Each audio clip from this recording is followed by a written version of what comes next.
usually start out with a 0-degree scope. But what we can see is our previous maxillary antrostomy. And now, generally speaking, that wouldn't be there at the beginning of our case if we're doing a tumor. But let's pretend. And then we see our inferior turbinate. So the first thing that I do is I take an angled scope, and I go and I'm looking for the area of Hasner's valve.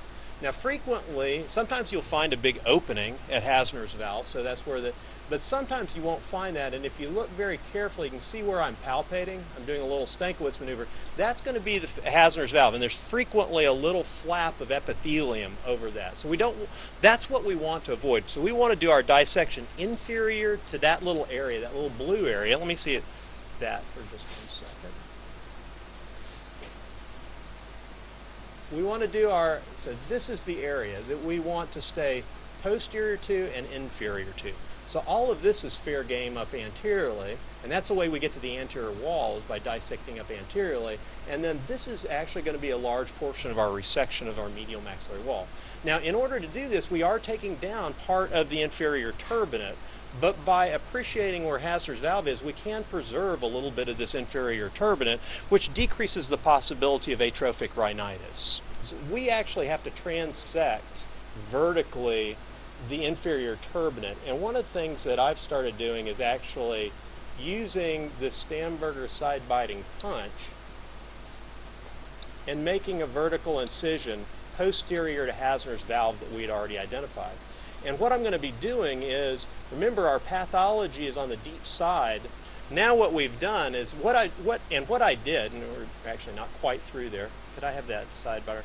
What I did was actually come into our inferior meatus. I didn't complete that cut. And I just kind of backhanded this. I'm using it upside down, and that actually allows me to slide in underneath the inferior meatus, our inferior edge of the inferior turbinate, and hopefully can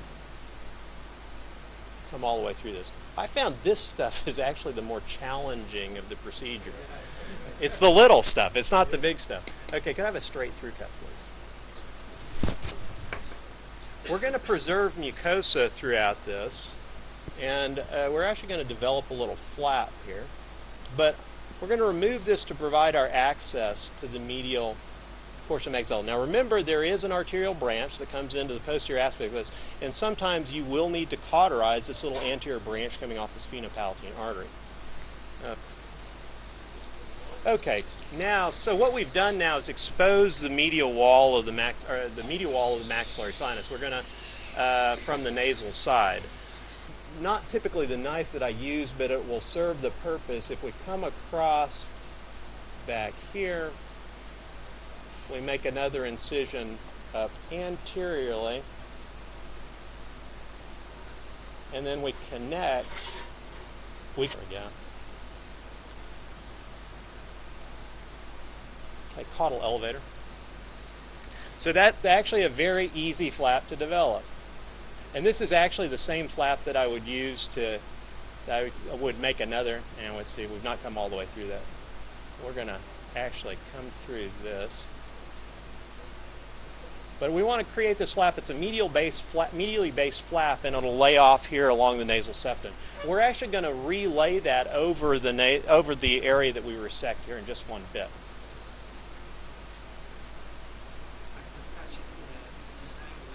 Oh, this is fine.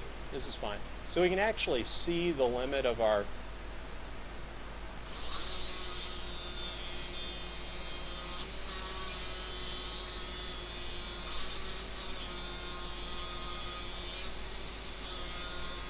If you can't tell, I really like powered instrumentation.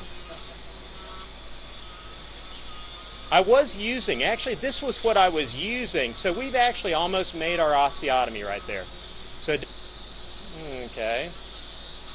Now, let's typically start at the natural ostium, and we're going to be making an incision downward now.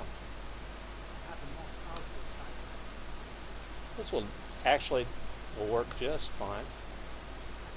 We're opening up into the inferior meatus. Point in time, just take the medial wall of the maxillary sinus and start to flip this out laterally. He has some a little bit thicker bone. We can actually make a posterior cut with the burr as well. We can actually start seeing our tumor and working around our tumor now. So, and then we can actually develop a cut along the posterior wall. Could I have the, let's see, have the Stamberger left-sided punch? You order that it fits where the tumor is located. So that you Frontal sinus probe.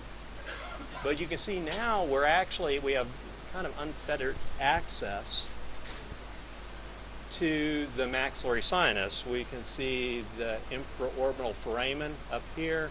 We can see the posterior table out laterally, and if you look, if we put in a 45-degree scope, we can actually start to see the anterior table. Now, one of the things that I do want to point out is that we do have the ability with the burr now, it will take a little bit more burring, to actually bring this osteotomy up, or the antrostomy up even further anterior.